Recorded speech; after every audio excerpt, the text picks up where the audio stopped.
Antonette from Smart Needle. Welcome to my channel and welcome back to the So Delicious Recipe Box series.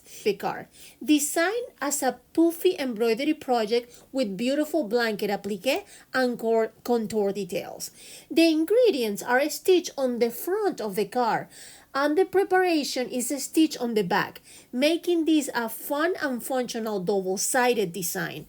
With 4 hoop sizes included, this recipe card can be used in many ways. Perfectly sized for the So Delicious recipe box or as a mug rug, table topper, pot holder, trivet. Let's take a closer look at the design and start stitching this month's So Delicious recipe card together. Very important, in these instructions you'll see how I made the January recipe card, and the steps are exactly the same for all the recipe cards through the year. Just follow the same video when you are doing the May recipe card. Okay, let's get started. Start by hooping 1 layer of tearaway stabilizer and then run the first spool color over the stabilizer. Please remember that all my embroidery designs can be stitched on a single needle embroidery machine or a multi-needle embroidery machine. Now let's prepare the applique fabrics for both sides of the recipe card. These recipe cards requires 2 hooping, so we can stitch the front and back embroidery details separately.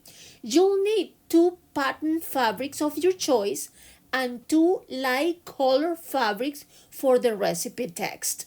Just make sure all of your fabrics are large enough to fully cover the applique guidelines.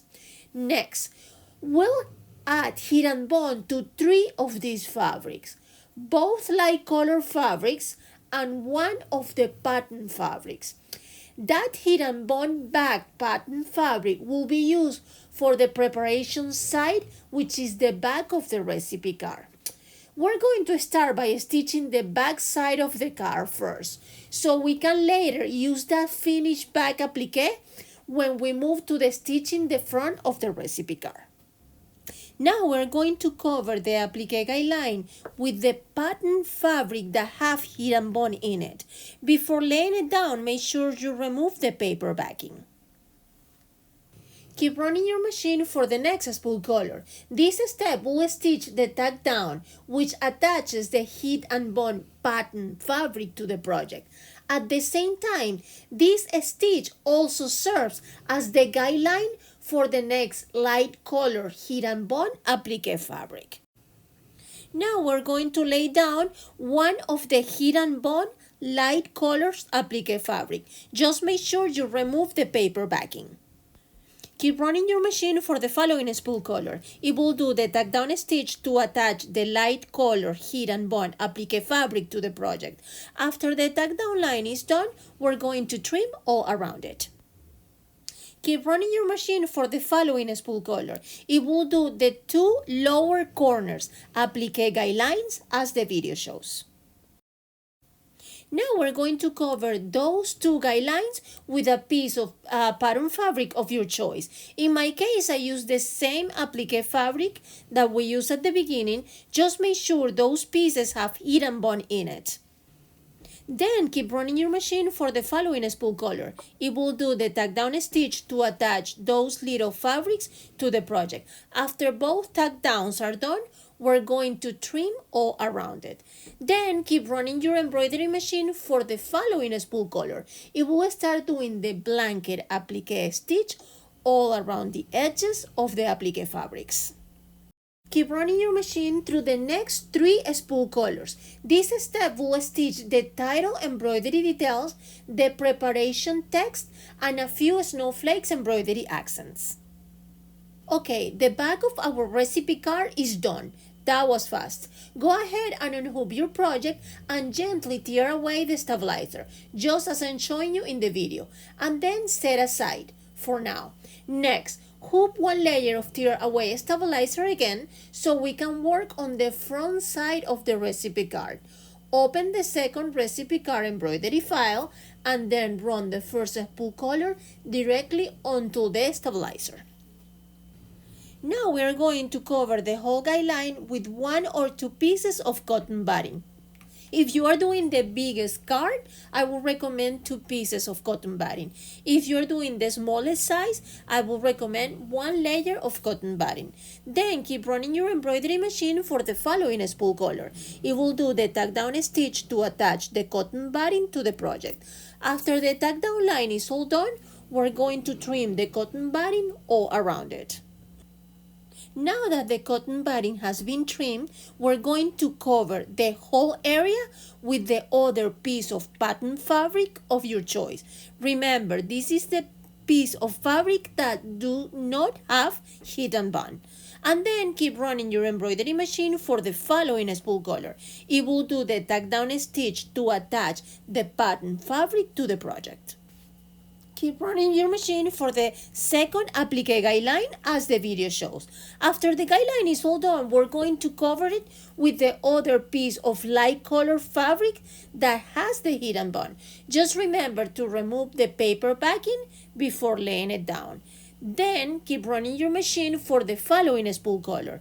It will do the tack down stitch to attach the light color fabric to the project. After the tack down line has been done, we're going to trim all around it. Keep running your machine for the following spool color. It will do the 2 lower corners applique guidelines as the video shows.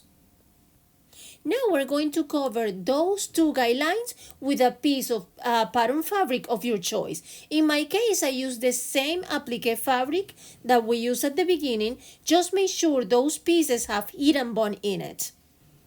Then keep running your machine for the following spool color. It will do the tack down stitch to attach those little fabrics to the project. After both tack downs are done, we're going to trim all around it. Then keep running your embroidery machine for the following spool color. It will start doing the blanket applique stitch all around the edges of the applique fabrics. Now keep running your machine through the next 7 color changes. This step will stitch the title embroidery, the recipe text, the snowflakes and cookies details, just as I'm showing you in the video. After all the embroidery details has finished, take the first hooping we already completed and laying it down with the wrong side facing up. Then align the corners of the light color fabrics so they match perfectly. This alignment is important since these 2 light fabrics are where the recipe text appear on both sides of the card. Then keep running your machine for the last spool color. This step will stitch the tack down, attaching both sides of the recipe card together. It will leave an opening at the bottom of the card, so you can turn the entire project inside out. Unhook your project and carefully trim all the way around the tack down stitch, leaving about 1/4 inch seam allowance. At the opening, leave the fabric a little longer, so you'll have enough to tuck in neatly inside when you turn the entire project right side out. Turn your project right side out and take a moment to shape the corners really well so the card gets a nice, clean, beautiful shape.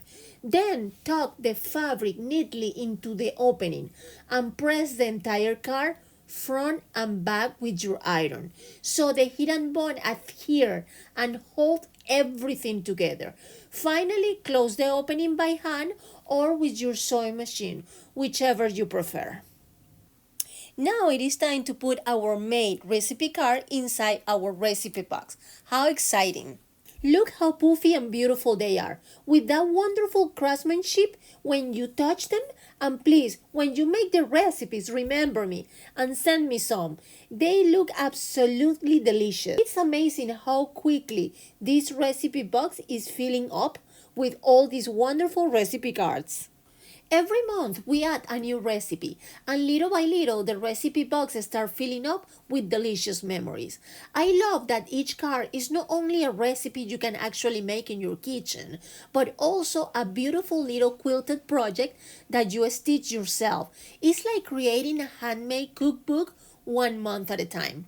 And the best part is that these recipe cards are actually useful too. You can use them as a potholders, trivets, or even mock rugs while you enjoy your coffee or tea. So they are not only pretty to keep in your recipe box, but also practical piece you can use every day in your kitchen. I love imagine all of you trying to do these recipes at home, maybe sharing them with family and friends. These cards are more than just recipes.